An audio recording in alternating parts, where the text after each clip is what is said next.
Donc bienvenue à tous, merci d'être présents, merci d'être de plus en plus nombreux à assister à nos présentations. Donc aujourd'hui, le thème principal de notre webinaire, ça va être quelles sont les meilleures solutions d'investissement pour investir 30 000 euros, pour investir 100 000 euros, et on va aller jusqu'à plus de 300 000 euros. Comme ça, tout le monde pourra s'y retrouver. L'idée, c'est vraiment, quel que soit votre profil investisseur, quelle que soit la typologie de vos objectifs, de vos investissements, on pourra normalement contenter tout le monde. Donc l'idée aujourd'hui, c'est de faire un récapitulatif déjà de 2024. Quels ont été les investissements qui ont pu être fructueux, ceux qui l'ont été un peu moins. Donc, on va faire un constat de 2024. On va vous refaire un bilan des principales données à prendre en compte pour investir sur l'année 2025. Et ensuite, vous pourrez composer en fonction déjà de vos objectifs, de votre appétence au risque.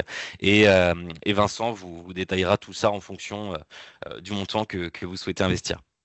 Donc, aujourd'hui, on aura Vincent Coumans avec qui je travaille et moi-même pour animer ce webinaire. Les coordonnées que vous voyez ici, qui figurent ici, vous pourrez les retrouver à la fin de notre webinaire. Vous n'hésiterez pas à l'avenir à nous contacter si vous souhaitez faire un point, un bilan complet, c'est gratuit. Donc n'hésitez absolument pas à nous interpeller pour prendre rendez-vous. Ce sera avec plaisir. Donc avant de commencer et avant de rentrer dans le vif du sujet, je vais vous représenter pour ceux qui ne connaissent pas le groupe Elège.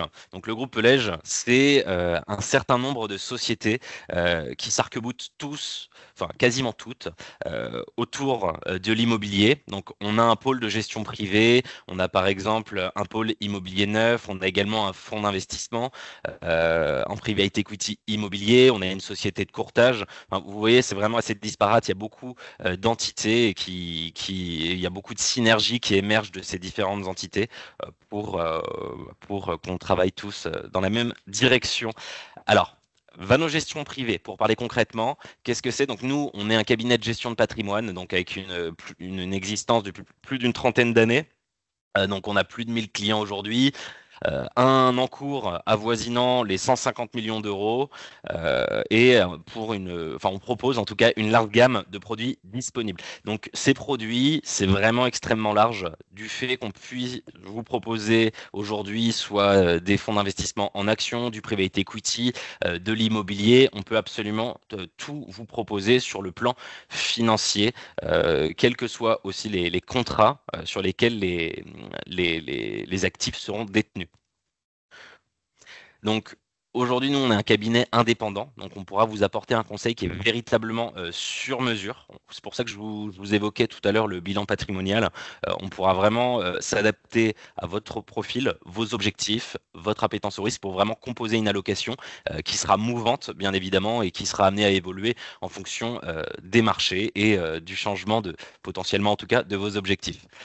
Pour bien qu'on se différencie, pour que vous y voyez assez clair, quelle est la différence en fait entre un cabinet privé dit indépendant et une banque privée?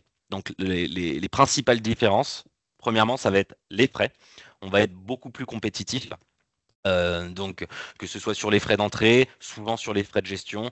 Donc, on va amoindrir toutes ces différentes couches de frais qui sont parfois opaques, mais pas systématiquement, bien évidemment, mais auprès des banques. Deuxième grosse plus-value, ça va être le nombre de supports éligibles.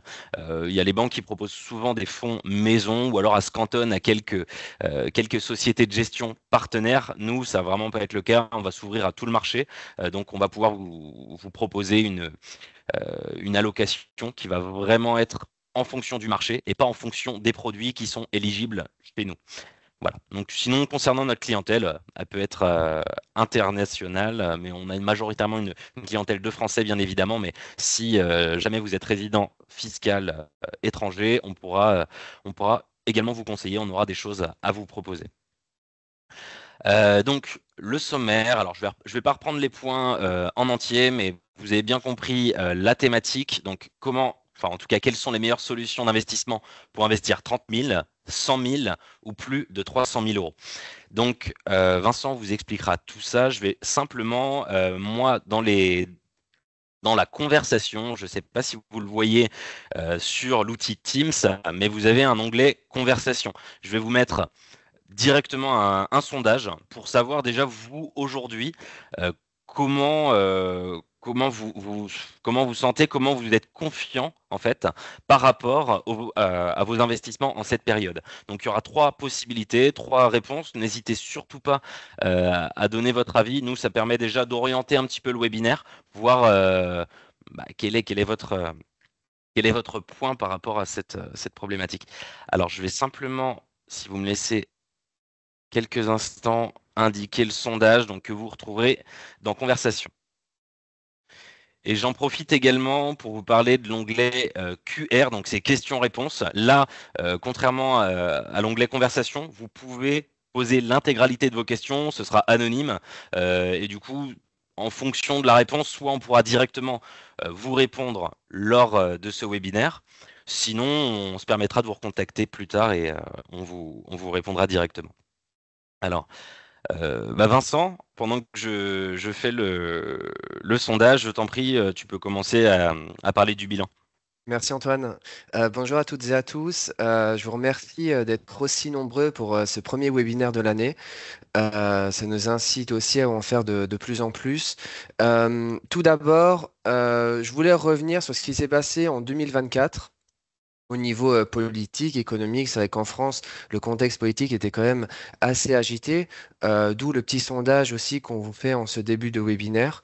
Tout d'abord, au niveau économique, il faut bien se souvenir que jusqu'en 2022, on était en Europe dans un contexte de taux extrêmement bas, avec une inflation qui était très faible, inférieure à 1%, et donc des taux d'intérêt qui étaient quasiment négatifs. Donc c'était une politique monétaire hyper accommodante de la part des banques centrales. Ensuite, en 2022, on a eu ce choc sur les matières premières à la suite de la guerre en Ukraine et donc une inflation qui a véritablement augmenté euh, pour atteindre des niveaux qu'on n'avait plus connus depuis des décennies, puisqu'on a atteint quasiment 10% d'inflation au sein de la zone euro. Donc, qu'est-ce que ça a entraîné? Ça a entraîné une politique monétaire qui est passée d'accommodante pendant des années à une politique monétaire très restrictive. C'est-à-dire que les taux pratiqués par la Banque centrale européenne ont augmenté pour lutter contre cette inflation. Donc pendant 2 ans, pendant jusqu'en juin 2024, les taux d'intérêt ont augmenté puis se sont stabilisés pour lutter contre cette inflation. Et quand l'inflation a commencé à baisser, et qu'elle s'est stabilisée. Donc, c'était le cas en juin dernier. La Banque centrale européenne a enfin décidé de revenir à une politique monétaire plus accommodante et donc à commencer à baisser ses taux. Donc, ce qui s'est passé en 2024, c'est que on avait des taux d'intérêt qui étaient très élevés encore en début d'année et ces taux d'intérêt appliqués par la Banque centrale européenne ont commencé à diminuer et vont continuer à diminuer en 2025. Donc l'inflation, ça c'est la donnée qui était primordiale et c'était la donnée cible qu'on a regardée en 2024. Ben, l'inflation finalement, elle a diminué à hauteur de 2,2% sur un rythme annualisé. Et ça, ce sont les données de décembre de fin d'année, donc de décembre 2024. Ça, c'est au niveau de l'inflation. Au niveau de la croissance, c'est vrai que la croissance est quand même assez faible au sein de la zone euro et plus particulièrement en France. Donc, c'est-à-dire qu'on a des taux de croissance autour de 1%, ce qui est quand même assez faible. Et donc, cette politique monétaire qui redevient accommodante doit non seulement permettre de lutter contre l'inflation, mais ça va permettre aussi d'augmenter finalement les conditions d'investissement et donc la croissance au sein de la zone euro. Donc au niveau économique, on a ce contexte de baisse de taux et aussi au niveau politique, on a cette incertitude politique en France, puisque on a connu plusieurs premiers ministres au cours de 2024. On a une situation, on a eu la dissolution de l'Assemblée nationale, et finalement, on a un contexte où justement la confiance des ménages a énormément baissé. Donc, c'est-à-dire que on est dans un contexte où les Français ont peu confiance dans l'économie et peu confiance dans les prochaines mesures. Ensuite, on a un élément qui est venu se rajouter à tout ça, c'est l'élection de Donald Trump aux États-Unis qui menace de réappliquer des barrières douanières importantes avec l'Europe. Donc, sachant que l'Europe, on est un petit peu en difficulté au niveau de la croissance économique, ça pourrait avoir un impact supplémentaire. Donc, c'est dans ce contexte-là qu'on entame finalement 2025. Merci pour ces explications et ce bilan. Vincent, alors j'en profite simplement pour vous dire qu'on a un léger problème technique concernant le sondage, donc il n'y aura pas de sondage, c'est pas très grave concernant ce webinaire. Pour répondre à une première question, il y aura bien sûr un replay sur lequel vous pourrez visionner ce webinaire. Voilà, donc je t'en prie Vincent, si tu peux continuer. Merci. Hop. Alors, en 2024, je fais une rapide rétrospective sur ce qui a fonctionné. C'était une très bonne année finalement sur les marchés. Tout d'abord, les actions ont très très bien fonctionné dans le monde, notamment via la thématique de l'intelligence artificielle. En termes d'indices boursiers, il n'y a que le CAC 40 qui a terminé en territoire négatif, notamment parce que je viens de souligner au niveau de la confiance des investisseurs, mais également au niveau de la composition du CAC 40, puisque le CAC 40 est moins représenté par des valeurs technologiques. Le CAC 40 est composé par majoritairement de valeurs du luxe qui ont été pénalisées par tout ce qui se passe en Chine et également et donc le CAC 40 a terminé en territoire négatif, faible confiance des investisseurs en France. Au niveau des actions dans le monde, les indices américains ont progressé à plus de 20% et même l'indice allemand, porté aussi par des valeurs d'intelligence artificielle, ont bien progressé à des performances à deux chiffres. Donc les actions ont très bien progressé. Ensuite, on a la thématique des obligations. Les obligations, c'est de la dette émise soit par les États, soit par les sociétés. Les fonds obligataires ont très bien performé. Pourquoi? Parce qu'en début 2024, les taux étaient très élevés et donc dans un contexte de taux très élevés, les fonds obligataires donnaient un rendement assez important. Deuxième raison pour laquelle ces fonds obligataires ont bien progressé, c'est que les taux ont commencé à diminuer, donc la valeur faciale des obligations a continué d'augmenter. Donc pour ces deux raisons, les fonds obligataires ont vraiment très bien performé en 2024. Enfin, je me devais aussi de souligner l'importance grandissante que prennent les crypto-monnaies aussi dans la gestion de patrimoine, puisqu'on a encore vu, plus particulièrement après l'élection de Donald Trump, que les bitcoins ont continué de progresser. Donc là, il s'agit que d'une seule crypto-monnaie, mais c'est un élément qu'on regarde de plus en plus au niveau de la gestion de patrimoine ici en France, puisque c'est une classe d'actifs qui devient de plus en plus réglementée. Alors, en 2025, on va avoir plusieurs thèmes d'investissement. Nos thèmes d'investissement centraux vont être les suivants. Tout d'abord, dans ce contexte de baisse de taux, on a des rendements sécurisés qui vont diminuer. C'est-à-dire que comme les taux directeurs baissent de plus en plus, on a déjà l'annonce de la baisse du livret A et des livrets bancaires traditionnels, puisque le livret A va passer à un rendement de 2,4%.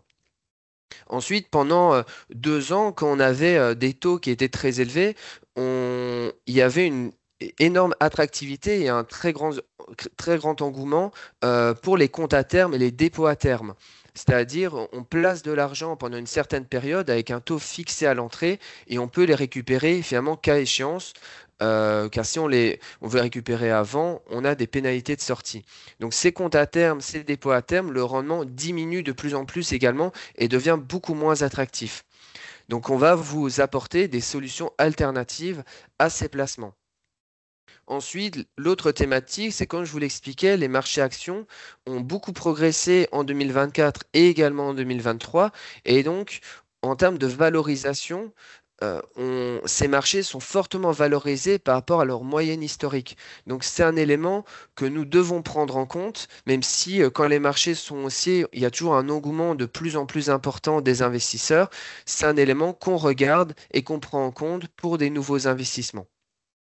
Ensuite, évidemment, au sein de Vano, on reste un groupe avec un ADN immobilier et donc je me devais aussi d'évoquer le marché de l'immobilier, c'est-à-dire que on a on a assisté depuis les hausses des taux à des contractions des prix de l'immobilier et donc actuellement, et je vais vous expliquer comment on peut investir aussi sur ce marché-là, c'est qu'on connaît un bon point d'entrée, c'est-à-dire comme les prix ont baissé, on a des rentabilités qui sont plus attractives au niveau du marché de l'immobilier.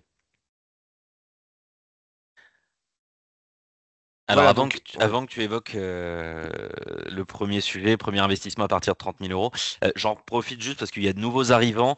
N'hésitez surtout pas à poser vos questions, on pourra y répondre, pas forcément à Mhm. la fin uniquement, on pourra y répondre tout le long du webinaire. Donc l'onglet c'est QR qui doit s'afficher soit tout en haut pour vous, soit sur un des côtés. Donc n'hésitez surtout pas. Voilà. Merci. Donc, en fait, au niveau de ce webinaire, nous avons articulé cette présentation en termes de somme d'investissement. Donc, entre 30 000 et 100 000 euros. Ensuite, on va vous présenter ce qu'on peut faire entre 100 000 et 300 000, ce qu'on apporte en plus par rapport à ces investissements entre 30 000 et 100 000, et ce qu'on peut apporter en plus aussi en termes de diversification au-delà de 300 000 euros. Tout d'abord, entre 30 000 et 100 000 euros, ce qui est important en termes de solutions sécurisées et garanties en capital. Donc nous, notre objectif, c'est de vous trouver des solutions qui permettent de concurrencer et de vous apporter un rendement supplémentaire par rapport au taux des livrets classiques. Donc le taux du livret A, il va passer le 1er février à 2,4% net. Et ça, vous le savez sûrement, le montant que vous pouvez investir sur le livret A est de toute façon plafonné à 22 950 euros. Donc, au-delà de ce montant-là, si vous souhaitez une alternative sécurisée, disponible à tout moment, on peut vous conseiller des fonds euros au sein d'un contrat d'assurance vie. Les fonds euros, c'est le support qui est garanti en capital présent au sein des contrats d'assurance vie. Donc, c'est un fonds créé par les compagnies d'assurance. Ce fonds est majoritairement investi dans des obligations souveraines. Et comme les taux sont un peu plus élevés que pendant toute cette période jusqu'à 2022, les assureurs vont vous offrir, vous en tant que particulier, un bonus. Ce bonus va dépendre évidemment du montant d'unité de compte, par exemple, vous pouvez investir sur le contrat. Mais donc, pour un contrat sans unité de compte, donc sans aucune prise de risque, vous pouvez, si on se base sur le taux net de 2024, bénéficier d'un rendement autour de 3,4% en 2025, donc le bonus étant compris. Donc ça vous permet de disposer d'une alternative sécurisée par rapport au livret A ou même au compte à terme euh, où les taux sont bien inférieurs que ces 3,4% net. Si jamais vous dites, ben moi, je suis prêt à prendre un petit peu de risque et que vous ne souhaitez pas disposer d'une allocation 100% sécurisée, dans ce cas-là, on peut disposer au sein d'un contrat d'assurance vie d'une alternative prudente au fonds euro. C'est-à-dire qu'on peut investir sur le fonds euro également, mais on peut y inclure une allocation en unité de compte. Les unités de compte, ce sont les supports d'investissement au sein des contrats d'assurance vie où il n'y a pas de garantie en capital, mais qui peuvent être investis à la fois sur des obligations, mais également sur des actions. Donc en prenant un petit peu de risque, le rendement servi sur le fonds euro va être supérieur puisque les bonus vont être supérieurs. C'est-à-dire que on peut aller, de nouveau, c'est une estimation par rapport au taux net de 2024, mais on peut arriver à un rendement net supérieur à 4%. Dans les deux cas, les bonus sont éligibles à la fois en 2025 et en 2026. Je voyais Alors qu'il y avait quand une question sur le taux 2024. Vincent, juste avant de Oui. répondre à la question, quand tu exprimes ça en net, donc c'est net de frais de gestion, net de fiscalité, si tu peux rentrer un peu plus dans les détails à ce Oui, niveau-là. alors c'était net de tous les frais de gestion du contrat. Après, évidemment, il faut appliquer la fiscalité du contrat d'assurance vie. Le taux net pour la première offre 100% sécurisé et sans unité de compte, le bonus est de 0,5, donc avec un taux net de 2,90. Le deuxième, le bonus, il est de 1,5, donc c'est-à-dire que le taux net était de 2,60, le taux de base du fonds euro. Donc le bonus, il est éligible pendant 2 ans et ça vous permet de vous faire bénéficier d'une alternative qui peut être soit sécurisée, soit quasiment totalement sécurisée sur un contrat d'assurance vie par rapport au compte à terme ou au livret que vous avez de côté. Ensuite, au niveau de l'immobilier, je voulais vous présenter une offre qu'on a pour des investissements à crédit dans l'immobilier, mais à partir de 30 000 euros. Donc, c'est-à-dire, ça va s'adresser à des personnes qui veulent investir dans l'immobilier, mais qui ne veulent pas non plus trop augmenter leur capacité d'endettement. C'est un investissement sur ce qu'on appelle les CPI. Les CPI, ce sont des sociétés civiles de placement en immobilier. Et ces CPI, ça vous permet d'investir dans un grand parc immobilier sous forme de parts et de bénéficier d'un confort de gestion. C'est-à-dire que la société va s'occuper de toute la gestion du patrimoine immobilier. Actuellement, vous bénéficiez de points d'entrée qui sont assez attractifs sur certaines SCPI, puisque non seulement elles ont bénéficié des prix qui étaient un petit peu plus bas qu'il y a 2 ans, mais en plus, elles peuvent bénéficier des futures baisses de taux qui sont déjà annoncées par la Banque centrale européenne. En 2024, le rendement des SCPI qu'on conseille varie entre 6 et 8%. Donc ça vous montre que en termes de rentabilité, on peut avoir une rentabilité quand même assez attractive, sachant que la majeure partie des SCPI qu'on va vous conseiller, ce sont des SCPI dont le patrimoine immobilier est diversifié dans toute l'Europe, ce qui vous offre un avantage au niveau de la fiscalité, puisque habituellement les SCPI, comme c'est un investissement immobilier, c'est la fiscalité des revenus fonciers, mais comme l'investissement il est réalisé à l'étranger, vous allez avoir une exonération des prélèvements sociaux. La fiscalité étant directement prise par le pays où se situe l'immeuble. Donc ces parts de SCPI peuvent être acquises évidemment en pleine propriété Et au pour, ce- comptant. pour Oui. ceux qui ne savent pas, les prélèvements sociaux, c'est à hauteur de 17,2%. Donc, ça fait une différence significative entre votre brut et votre net. Exactement. Donc en fait, vous allez, au lieu de, pour une personne qui a une tranche marginale d'imposition à 30%, si c'est une SCPI française, on va vous prendre 30% plus les 17,2 comme pour un investissement immobilier classique en France. Et donc là, ça va vous permettre de faire une économie quand même substantielle sur l'investissement qui est réalisé à l'étranger.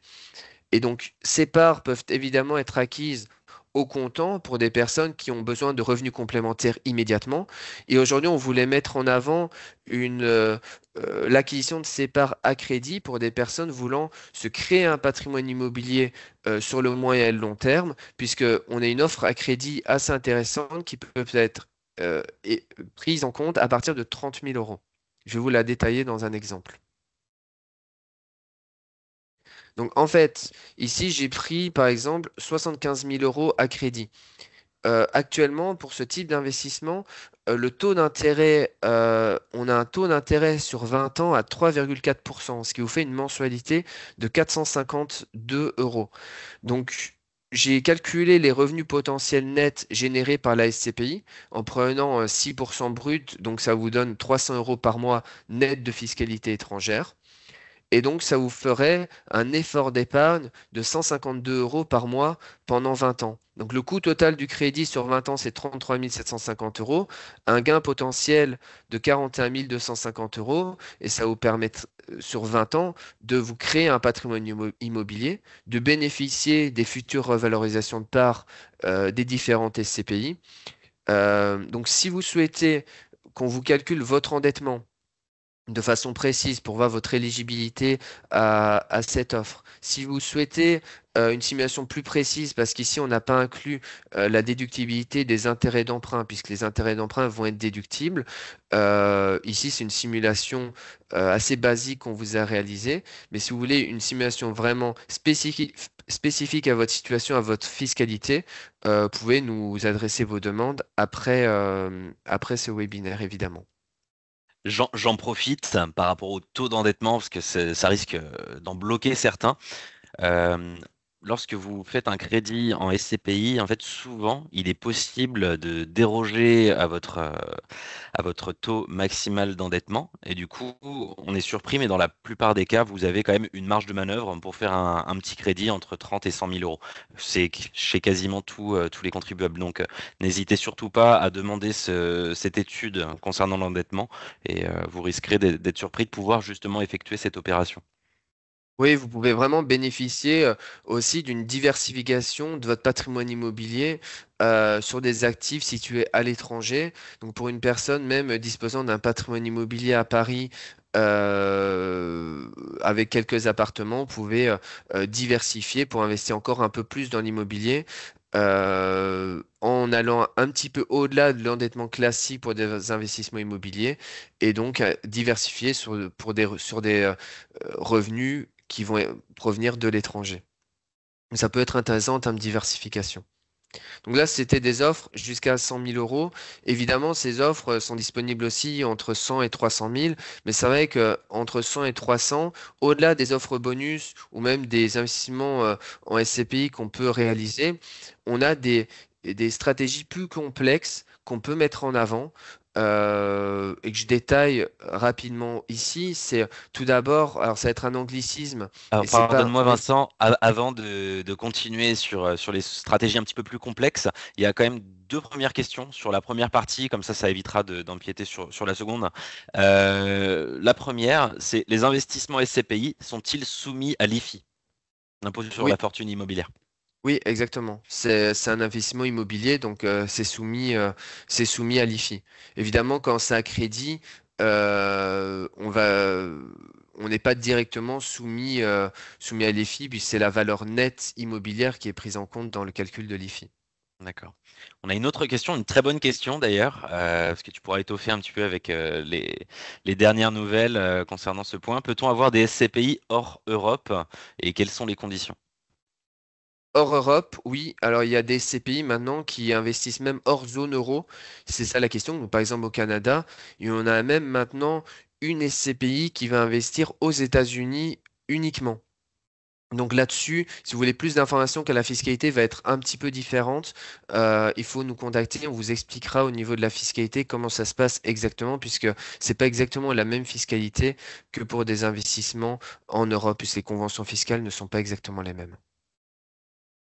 Ah, merci beaucoup pour tes réponses, Vincent. Je te laisse continuer sur ta partie. Oui, exactement. Merci. Et en fait, il y avait une dernière question. Le rendement est-il net des commissions? Oui, hein, le rendement, il est net de tous les frais de la SCPI. Donc, entre 100 000 et 300 000, on va diversifier votre patrimoine sur des solutions, des stratégies un peu plus complexes, au-delà, évidemment, des offres bonus qui sont sur le fonds euro qui sont aussi éligibles. Et donc, on va, par exemple, sur le marché des actions, faire investir sur des actions long short. Donc c'est un anglicisme, c'est un petit peu compliqué, mais ce que ça signifie, c'est qu'on va investir à la fois sur des positions acheteuses et vendeuses sur le marché des actions. Donc, les positions vendeuses nous permettent de créer de la valeur même dans des périodes de baisse. Et donc actuellement, on assiste à un écart de valorisation assez important entre des actions fortement valorisées et celles qui ne le sont pas. Et donc on profite de cet écart de valorisation pour vous apporter quand même de la prudence, mais des potentiels rendements attractifs sur cette classe d'actifs. Ça, c'est au sein d'un contrat d'assurance vie, d'un plan épargne retraite ou d'un compte titre. Fonds obligataires flexibles. Je sais que pendant 2 ans, on a beaucoup parlé des fonds datés, donc des fonds obligataires avec une date d'échéance. Actuellement, comme les taux ont baissé, on préfère vous conseiller des fonds obligataires flexibles parce qu'ils peuvent modifier les maturités des obligations et donc permettre d'avoir aussi une sécurité dans cet environnement de taux qui fluctue. Ensuite, au niveau des actions, nous, on conseille surtout de la prudence. Et donc, pour quelqu'un qui investit sur le marché des actions, on va mettre en place ce qu'on appelle un investissement progressif. Cet investissement progressif va vous permettre de lisser le risque en multipliant les différents points d'entrée. Donc, on n'a pas de boule de cristal. On ne sait pas si le marché va continuer d'augmenter ou va baisser. Mais nous, on incite à la prudence. C'est pour ça qu'on met en avant cet investissement qui sera progressif. J'en profite concernant les fonds de long short. C'est un peu contre-intuitif, mais on va voir, étant donné qu'on va avoir une faible volatilité souvent sur ce type de fonds d'investissement, on va avoir un risque qui va être relativement prudent. Donc, ça peut être une bonne manière d'investir sur le marché des actions sans prendre un risque inconsidéré en fonction des périodes sur lesquelles vous investissez. Exactement. En termes de risque, sur une échelle de risque, nous on a une échelle de risque qui est régie par l'autorité des marchés financiers qui va de 1 à 7. Sur les fonds long short, on va être entre 2 et 3. Donc exactement comme des fonds obligataires flexibles qu'on conseille. Donc on reste sur des solutions assez prudentes comme vous l'aurez compris. Alors maintenant, pour plus de 300 000 euros, tu vas évoquer la diversification sur le private equity. Donc, si tu peux nous en parler un peu plus. Exactement. Alors ça a été déjà un de nos maîtres mots en 2024 et même 2023. Euh, Dans ce contexte de taux agités, de forte volatilité, comme tu disais, donc de variations sur le marché des actions cotées, euh, on, euh, on conseille pour des montants d'investissement plus élevés, c'est-à-dire que le ticket d'entrée va être autour de 100 000 euros. euh, on va conseiller des investissements sur la partie non cotée, qui représente aussi une grande partie des marchés financiers. Donc, depuis quelques années, on a assisté à une démocratisation de ces investissements et ça vous donne la possibilité d'investir exactement comme les grandes fortunes. C'est-à-dire que en moyenne, les grandes fortunes ont plus de 20% de leur patrimoine investi sur des sociétés non cotées. Et auprès des particuliers, pour le moment, on a moins de 1%. Donc il y a des investissements qui peuvent être réalisés. Quand on parle de sociétés non cotées, ce sont des sociétés qui sont beaucoup plus connectées à l'économie réelle. Et pour vous citer quelques noms, ça va être des sociétés comme Picard, Chess, l'application pour jouer aux échecs, ou Cézanne pour la marque des vêtements. Et donc, ce sont des sociétés qui peuvent quand même vous parler, même si ce sont des sociétés qui vont rechercher une croissance plus importante que la croissance mondiale. Donc, ça va être principalement lié à euh, des secteurs en forte croissance comme la santé, l'intelligence artificielle, etc. Euh, le potentiel rendement, évidemment, est élevé. L'objectif étant actuellement de faire plus de 13% annuel net des frais de gestion. Évidemment, le risque est aussi plus important sur cette classe d'actifs. Donc l'investissement va se passer de façon différente d'un investissement classique sur le marché coté, puisque ici, l'investissement va se réaliser en plusieurs années sous forme d'appel de fonds. Donc pour un investissement de 100 000 euros, en fait, on va vous prélever 10 000 euros par semestre pendant 5 ans. Et donc ces 10 000 euros vont être investis sur ces sociétés non cotées progressivement. Donc en termes, on vous parlait beaucoup de momentum ou de moment d'investissement. Ce type d'investissement en private equity nous permet de réaliser justement ce qu'on fait également sur le côté, d'effectuer ce type d'investissement de façon programmée et donc en 5 ans, de passer par plusieurs moments de marché qui vont être différents. Donc, au bout des 5 ans, vous allez commencer à percevoir les gains qui seront directement versés sur votre compte courant à mesure que les positions sont cédées. Donc, la durée de l'investissement, c'est du long terme. C'est un investissement qui est risqué. On est sur 10 ans d'investissement et la fiscalité à la sortie va être de 30% qui correspond au prélèvement forfaitaire unique. Donc, on est vraiment sur un investissement différenciant que vous connaissez peut-être pas. Qui va diversifier votre patrimoine par rapport à l'univers du côté que vous connaissez et vos investissements en PEA, par exemple. Donc, c'est vraiment un investissement qui va vous permettre de diversifier votre patrimoine. Vincent évoquait à l'instant la diversification du patrimoine. Alors c'est vraiment le maître mot, parce que là on parlait pour plus de 300 000 euros, quels pourraient être les investissements réalisables. Bien évidemment, on ne mettra pas l'entièreté des 300 000 euros sur cet investissement. C'est l'enveloppe, comme l'évoquait Vincent, c'est à partir de 100 000, mais on ne mettra pas les 300 000 dessus, sauf si déjà vous avez déjà bien établi votre patrimoine et que c'est uniquement de la diversification. Exactement, c'est en plus des offres précédemment, hein, des offres bonifiées en fonds euros sur l'assurance vie, et de la gestion, on va dire, plus traditionnelle au sein euh, soit d'un PER, soit d'un PEA, soit d'un contrat d'assurance vie. Donc c'est une offre diversifiante, mais en dessous de 300 000 euros, on va moins pouvoir diversifier votre investissement, évidemment. Alors, je vais te laisser conclure, Vincent, mais juste un mot. N'hésitez absolument pas, avant qu'on finisse, à nous poser vraiment toutes les questions que vous souhaitez. Il n'y a pas de questions bêtes, donc n'hésitez pas, c'est le moment. Et puis, enfin, on se fera un plaisir d'y répondre à quasiment chacune d'entre elles si on a le temps, donc n'hésitez pas. Donc, je t'en prie, Vincent. Merci. Alors, comme vous avez pu le constater, l'environnement actuel est très complexe, puisque, surtout en France, on a un environnement politique quand même assez compliqué, une loi de finances qui a été plusieurs fois modifiée, une incertitude au niveau fiscal. Donc, l'environnement est assez complexe au niveau des économiques également. Donc, en ce qui concerne les différents investissements, on le voit, ces dernières années, c'était assez facile finalement d'investir et de bénéficier de 3, 4, 5% à l'année, puisque même des comptes à terme permettaient d'en bénéficier.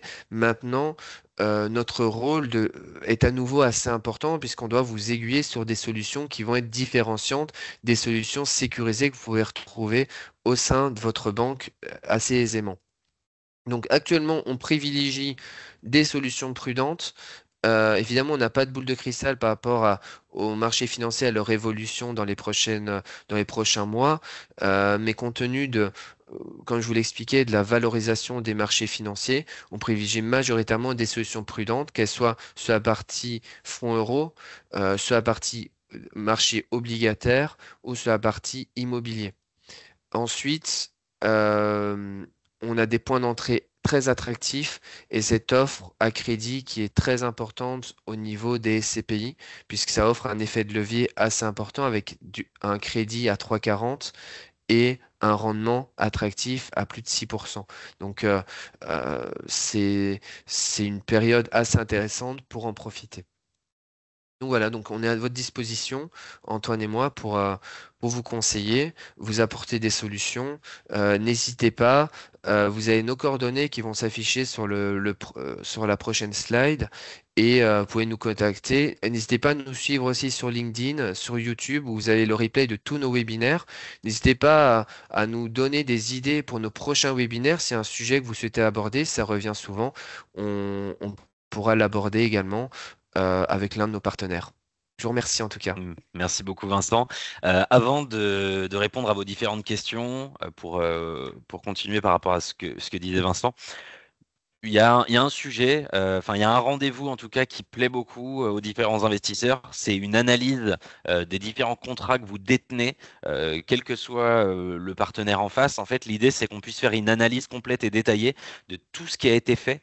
Même hors notre cabinet. Donc nous, ça nous permet déjà de mieux comprendre votre profil investisseur et puis vous conseiller. Et comme ça, vous pourrez faire le comparatif, vous ferez la comparaison par vous-même en fonction des frais, des investissements et du conseil, bien évidemment. Alors, pour commencer à répondre aux différentes questions, donc Vincent, il y a une question, c'est quelle est la fiscalité sur l'assurance vie? Alors là, tu vas pas pouvoir rentrer trop en détail, mais de manière assez succincte. Est-ce que tu peux nous parler de la fiscalité sur l'assurance vie? Parce qu'il y a d'autres questions après. Oui, alors ouais, la fiscalité sur l'assurance vie est assez complexe puisqu'elle a été modifiée en septembre 2017. Mais succinctement, pour des nouveaux versements, euh, avant 8 ans, ça va être le prélèvement forfaitaire unique de 30%. Au-delà de 8 ans, vous bénéficiez d'un abattement en fonction de votre situation familiale, si vous êtes marié ou célibataire, soit de 9002 pour 9200 euros par an si vous êtes marié, 4006 si vous êtes célibataire. Au-delà, c'est 7,5%, plus les prélèvements sociaux évidemment, sauf pour les montants supérieurs à 150 000 euros, où là, ça sera également le prélèvement forfaitaire unique de 30%. J'espère avoir été clair. Si vous voulez, je peux vous envoyer, je peux vous envoyer par mail un détail de votre fiscalité, de la fiscalité. Merci beaucoup, c'était rapide et précis. Euh, alors, il y a une question sur les facilités de sortie des SCPI, si tu peux en parler. Alors ça, c'est le sujet de la liquidité, c'était le vrai sujet sur le marché immobilier et notamment les SCPI depuis que les taux ont remonté, hein. C'est-à-dire que des SCPI qui avaient un grand patrimoine immobilier, quand les taux ont augmenté et pour des patrimoines qui n'étaient pas bien situés, ben, ont eu du mal à vendre leur patrimoine et donc la sortie de part était compliquée.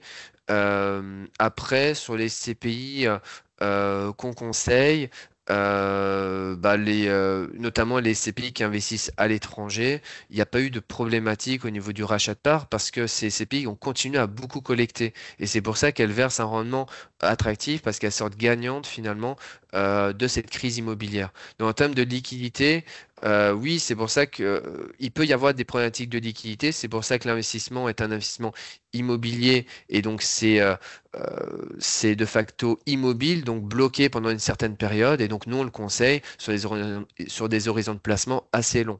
Un Français détient en moyenne ses parts de SCPI pendant 23 ans. Donc nous, c'est un outil vraiment sur le très long terme de création de patrimoine.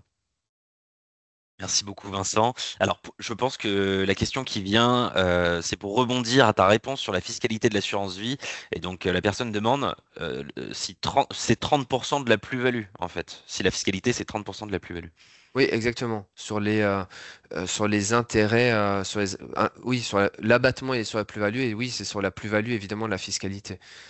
On n'est pas encore imposé sur le capital. Peut-être ça va venir dans la prochaine loi de finances, mais pour le moment, non. Mhm.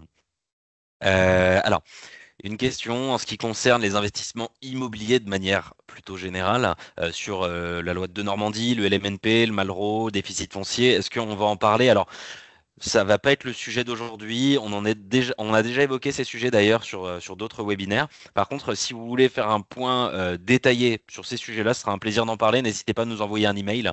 On y répondra très rapidement, puis on pourra bloquer un rendez-vous si vous voulez. Oui, évidemment, on ne pouvait pas aborder tous les sujets aujourd'hui, mais si vous voulez en parler, on est à votre disposition également. Au sein de Vano, on a tous les services, donc si vous avez des questions, même sur des investissements de Normandie ou autres, on est à votre disposition.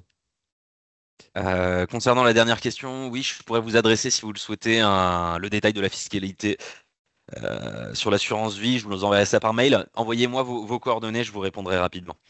Et je Alors, voyais qu'il y avait une question, quel a été le rendement de votre contrat d'assurance vie en 2024? Et alors, au sein de Vano Gestion Privée, on est conseillé, donc on a accès à l'ensemble des contrats d'assurance vie qu'il y a à Paris, en France.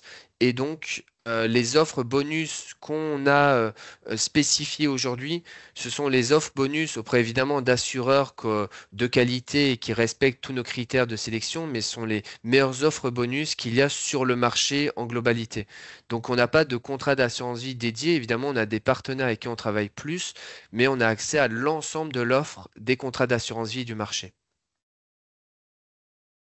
voilà, bon, bah, là, il n'y a pas d'autres questions pour le moment. En tout cas, c'était un plaisir de faire ce webinaire. Au vu du nombre d'inscrits, j'imagine que ce sujet intéressait beaucoup.